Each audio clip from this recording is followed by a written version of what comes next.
మాదక ద్రవ్యాలు ఇంపోర్ట్ చేసుకున్నటువంటి కంపెనీ. దాని మీద సిబిఐ ఎంక్వైరీ జరుగుతూ ఉంది. ఎక్కడి నుంచి ఇన్ఫర్మేషన్ వచ్చింది? ఇంటర్పోల్ నుంచి ఇన్ఫర్మేషన్ వచ్చింది.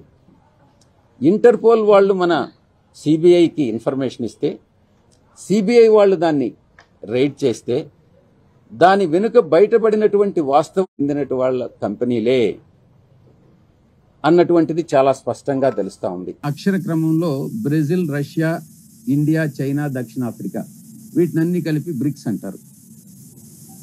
దాంట్లో అక్షర క్రమంలో మొదటి దేశం బ్రెజిల్. ఆ ప్రజాస్వామ్యం వేళ్ళూనుకునే దిశలో ఇప్పుడే ఉంది. రీసెంట్గా ఎన్నికలు జరిగాయి.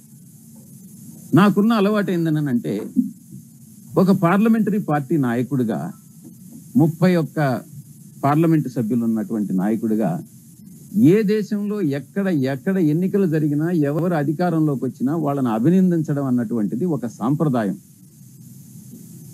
ఒక మంచి సాంప్రదాయం. దాని ప్రకారం మామూలుగా ట్వీట్ పెడతాం.